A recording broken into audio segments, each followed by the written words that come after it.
오늘 말씀의 제목을 길에서 주님을 만나다로 정했습니다. 이 말씀은 이 내용은 엠마오 마을로 가는 두 제자와 예수님 사이에서 일어난 이야기입니다. 제자들이 엠마오라고 하는 마을로 가는데요, 좋은 일이 있어서 가는 것은 아닙니다. 낙향하는 것입니다.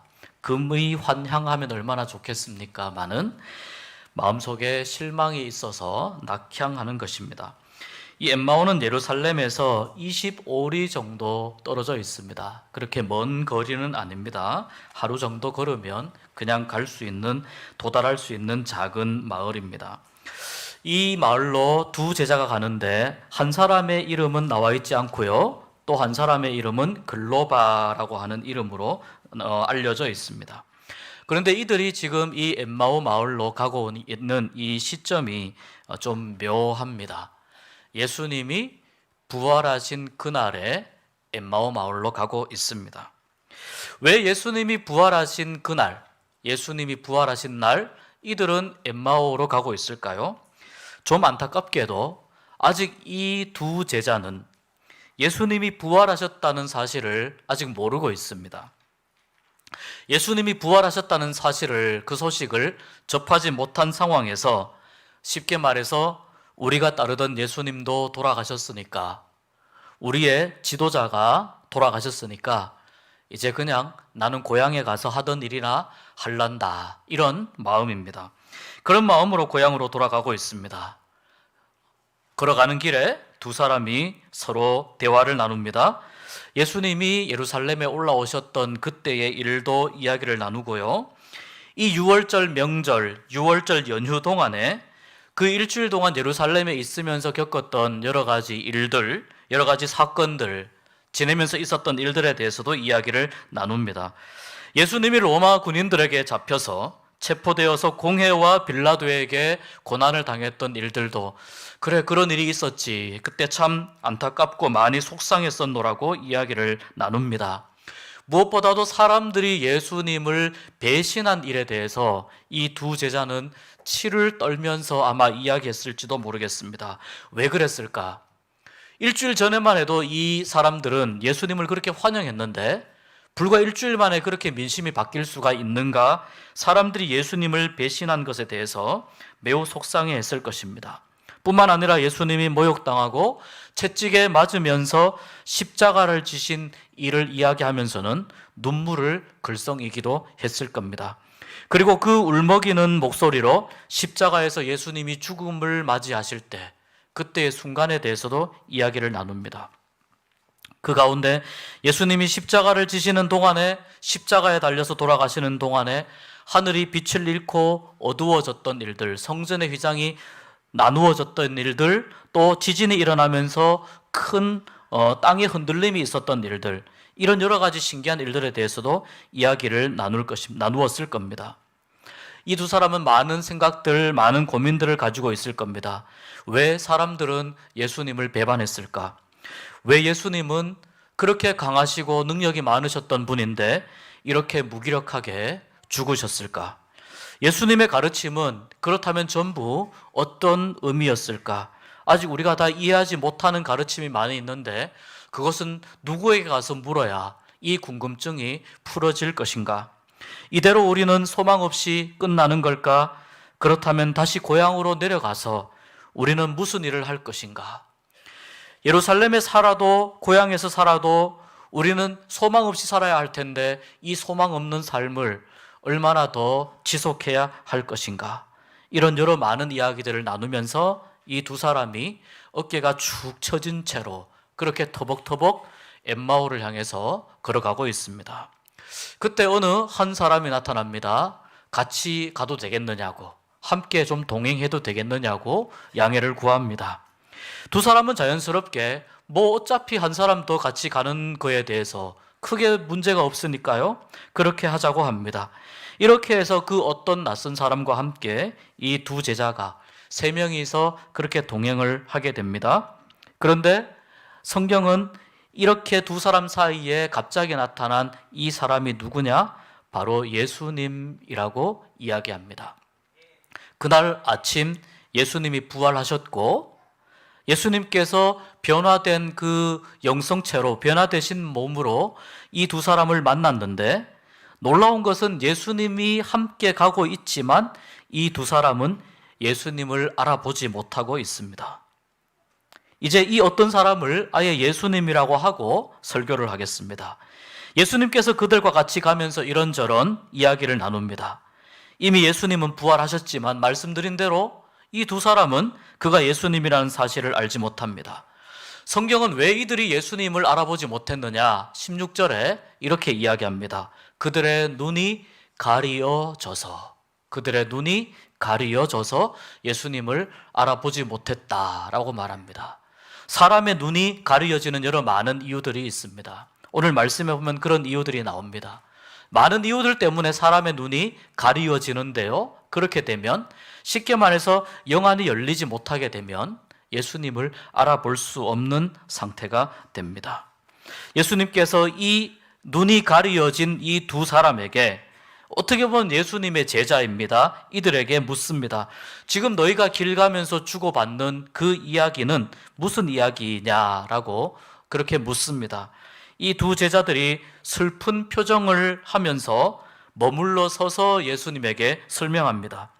지금 이 제자들은 이 질문을 하고 있는 이 사람이 예수님이 예루살렘에서 일어난 이 놀랍고 엄청난 사건에 대해서 전혀 모르는 것 같은 모습에 좀 한심해합니다. 실망해하고 안타까운 마음으로 쳐다봅니다.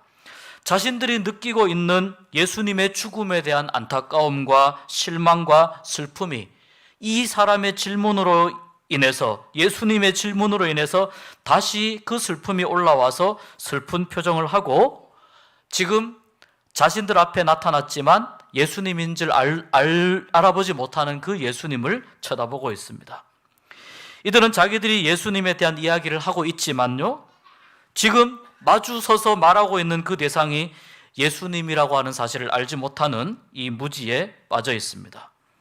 그러니까 사실 이 슬픈 표정은, 안타까운 표정은 누가 지어야 하냐면 두 제자가 지어야 하는 것이 아니고요, 두 제자와 동행하는 아직은 정체가 밝혀지지 않은 이 예수님이 사실은 두 사람을 바라보면서 슬픈 표정을 지어야 하는 것입니다.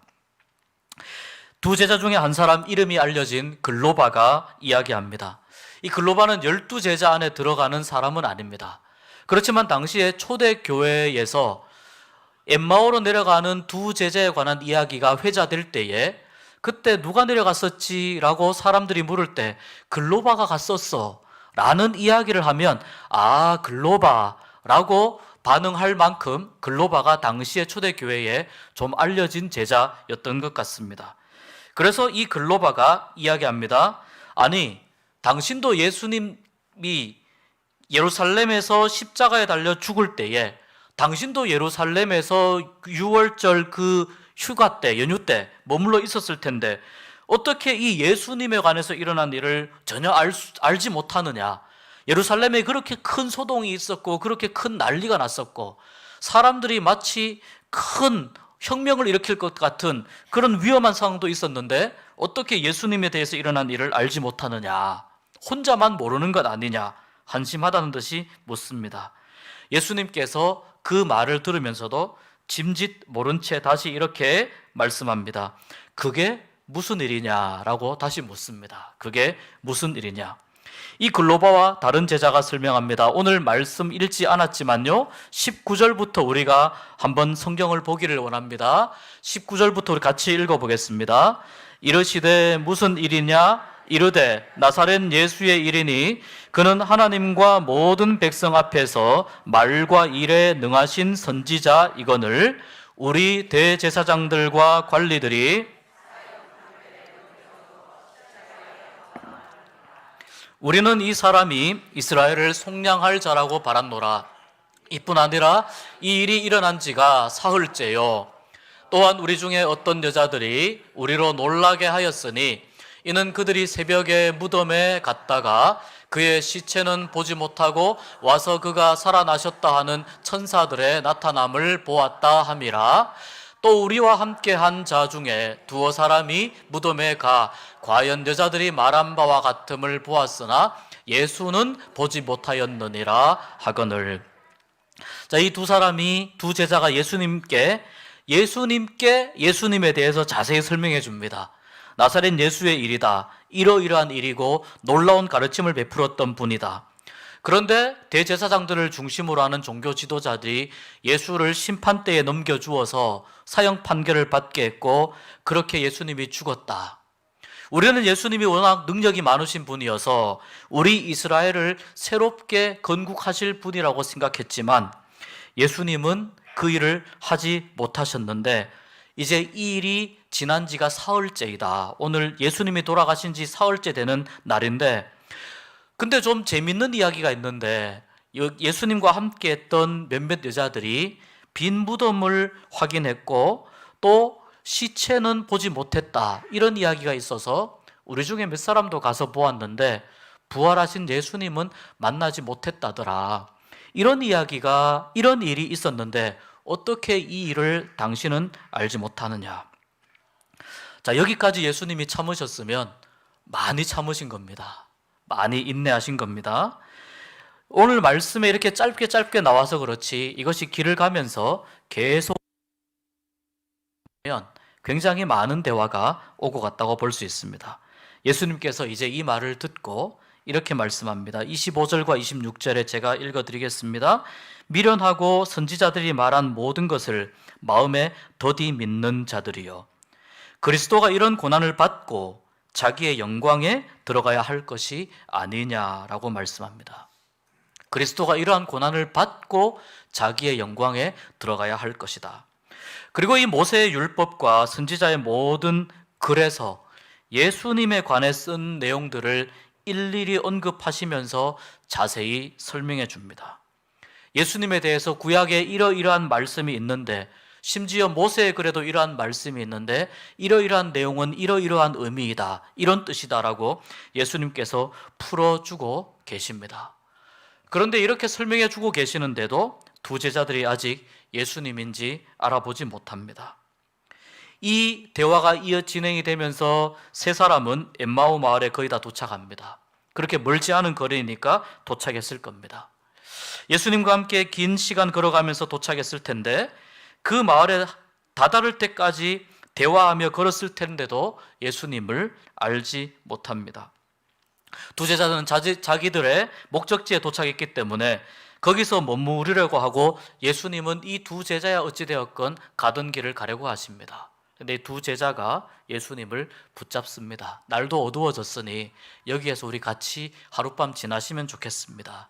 그리고 숙소를 준비하는 거죠. 숙소를 마련해서 좀 늦은 저녁을 먹습니다.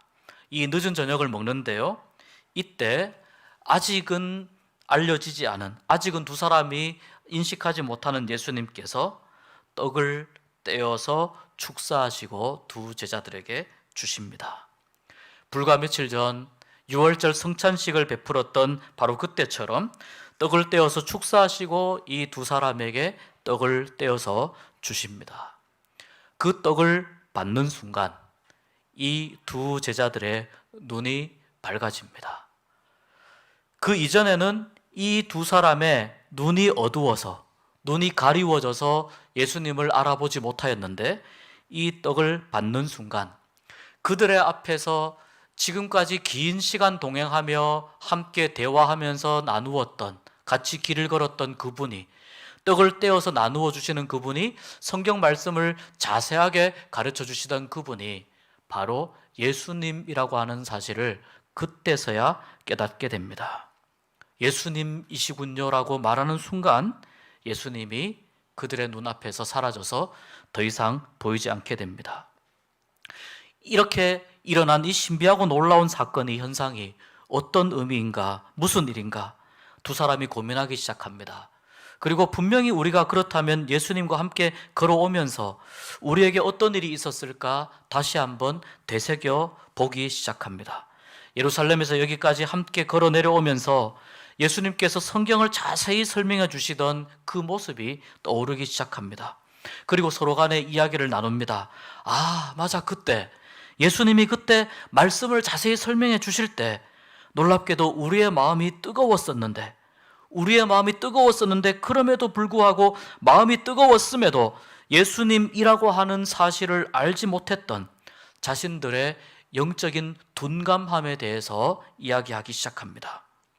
길에서 우리에게 말씀하시고 우리에게 성경을 베풀어 주실 때에 우리 속에서 마음이 뜨겁지 아니하더냐 서로 간에 이야기합니다. 비로소 예수님이 부활하셔서 자기들과 함께 동행하셨다는 사실을 깨닫게 됩니다. 그리고 그들은 이 놀라운 사실을, 부활하신 예수님과 함께 걸었던 사실과 길에서 만난 예수님에 관한 모든 이야기들과 예수님이 자기들과 함께 하셨다는 이 놀라운 사실을 11 제자들에게 알리기 위해서 그 자리를 털고 일어나 그 밤에 자신들이 떠나왔던 예루살렘으로 제자들이 슬픔과 불안과 두려움과 절망에 떨고 있는 11 제자들에게도 그 제자들에게로 되짚어 돌아갑니다. 그리고 이 11 제자들과 함께 예수님의 부활에 대해서 이야기하던 그 중에 그때 다시 그들에게 예수님이 나타나셔서 의심하지 말고 믿으라고 말씀하십니다. 이 말씀은 누가복음에만 자세히 기록되어 있는 엠마온 마을로 내려가는 2 제자와 예수님 사이에 일어난 일을 기록한 것입니다. 길 위에서 만난 예수님에 관한 이야기입니다. 마가복음에도 잠깐 언급되어 있지만 자세하게 기록된 내용은 이 누가복음에만 있습니다. 이 말씀은 예수님께서는 항상 우리와 동행해 주시지만 예수님의 말씀과 예수님이 함께 하심을 깨닫는 데에는 긴 시간이 필요하고 우리의 영이 깨어나야 한다는 사실을 말씀해 줍니다. 특별한 은혜가 있을 때에 우리가 예수님을 깨닫게 되고 예수님을 알아보게 된다는 것을 이 말씀이 우리에게 가르쳐 줍니다. 이 사건을 바탕으로 몇 가지의 신앙적인 교훈을 같이 생각해 보겠습니다. 첫 번째, 이들은 절망을 품고 낙향했습니다. 그들은 마음속에 절망을 품고 낙향하고 있기 때문에 예수님과 동행하고 있지만 그들의 눈이 실망과 절망으로 인해서 그들의 눈이 가리워져 있기 때문에 예수님을 알아보지 못하고 있습니다. 예수님과 지금 계속 동행하고 있습니다. 함께 걸어가고 있습니다. 그런데요, 예수님과 같이 걸어가고 있는 인생이라 하더라도 자기의 상황과 자기의 생각과 자기 자신의 어떤 그 사고의 생각에만 갇혀 있으면 예수님이 함께 하심을 깨닫지 못하게 된다는 것입니다. 그렇기 때문에 우리는 예수님과 함께 동행할 때에 내 생각과 나의 상황에만 집중하지 말고 나와 함께 하시는 예수님에게로 우리의 시선을 돌려야 할 필요가 있습니다. 두 번째, 그들은 자기 이야기만 하고 있습니다. 예수님은 지금 끊임없이 물으십니다. 어떤 일이 일어났느냐? 무슨 일이 일어났느냐? 그것은 무슨 뜻이냐? 끊임없이 물으십니다. 예수님에 관한 이야기를 합니다. 이들도 예수님에 관한 이야기를 하고 있지만 자기들이 보고 들은 것만 이야기하는 것입니다. 이 내용이 이미 성경에 다 기록되어 있지만 그것을 깨닫지 못하고 자기 이야기만 합니다.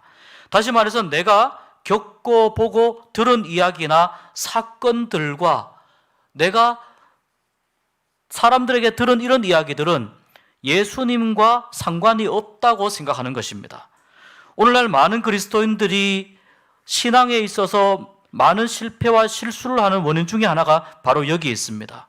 많은 그리스도인들이 나의 삶과 신앙생활이, 나의 삶과 말씀이 별개라고 생각하는 것과 똑같은 모습입니다.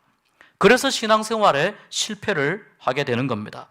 예수님 앞에 또 나오지만 나와서 예수님의 말씀을 들으려고 하지 않고 예수님께 집중하지 않고 자기 이야기만 하려고 하는 신앙의 안타까운 모습을 우리는 이 2 제자들의 모습을 통해서 볼 수 있습니다.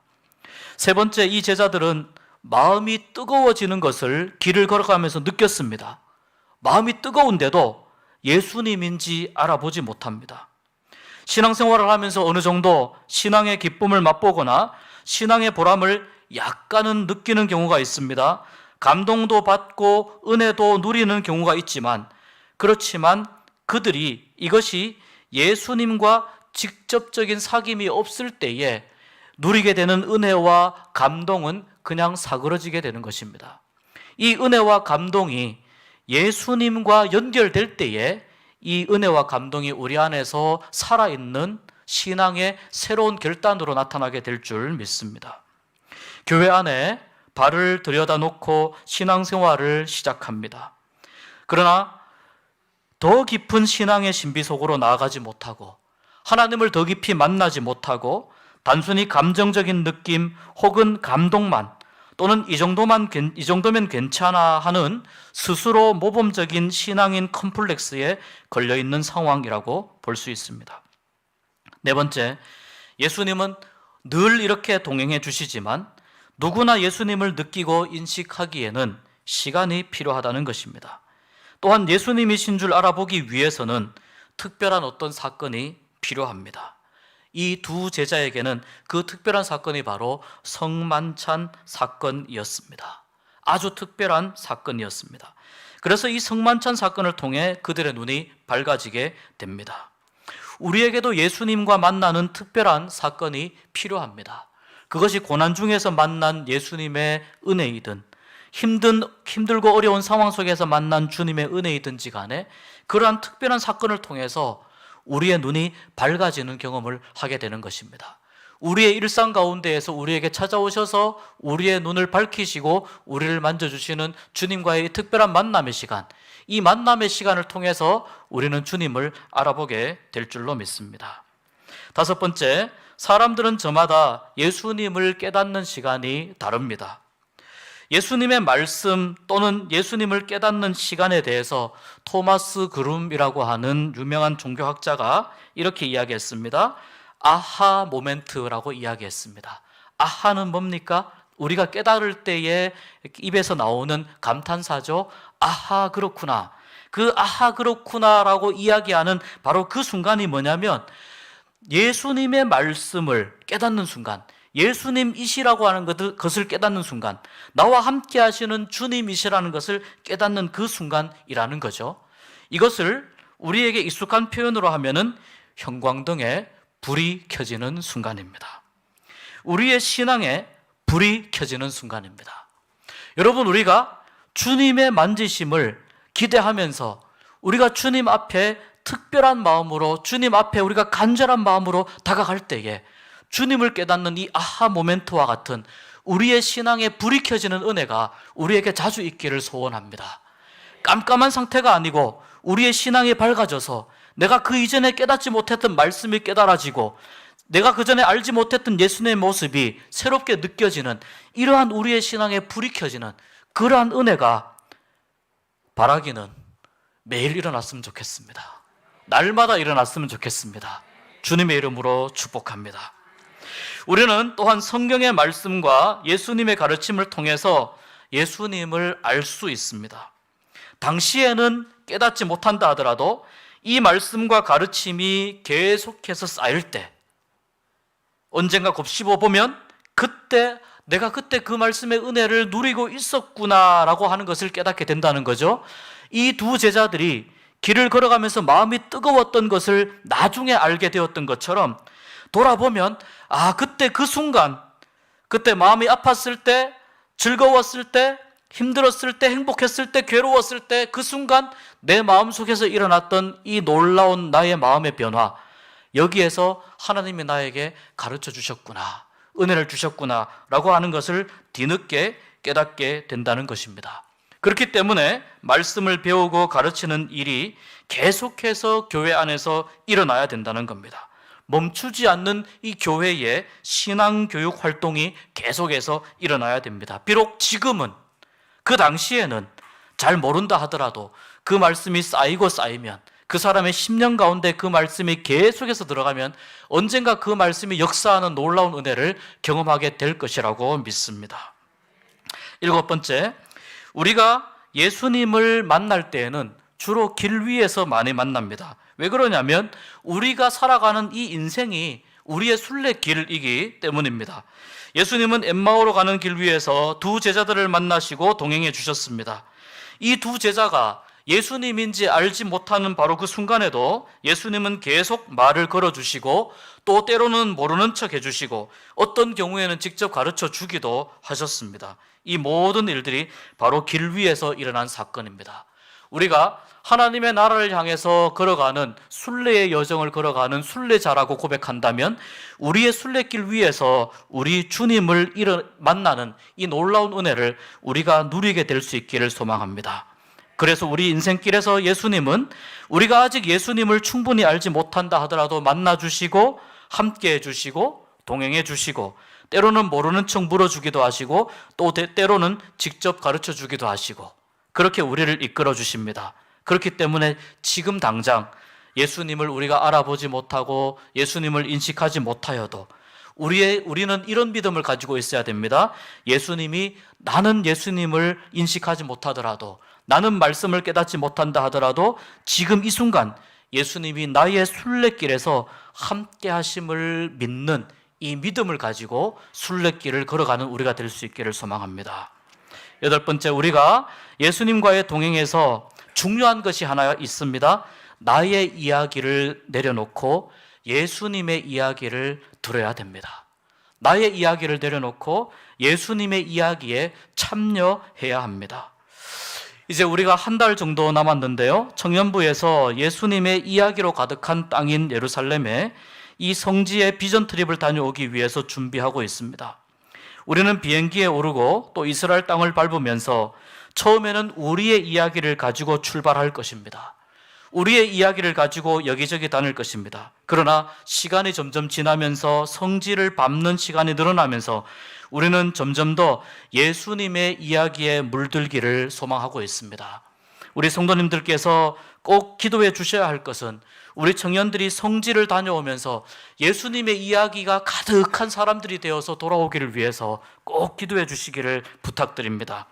그래서 성지를 다녀온다는 것은 나의 이야기로 가득했던 내 삶의 여정을 예수님의 이야기로 새롭게 채우는 과정입니다. 예수님의 이야기로 물드는 것, 이것이 바로 이스라엘 비전 트립의 목표입니다. 예수님이 세례받으셨던 곳, 또 엔게디도 가겠고요. 성경이 발견된 쿰란도 갈 수 있을 것이고요. 예루살렘의 어제와 오늘을 바라보면서 예수님의 마음을 배우게 될 것입니다.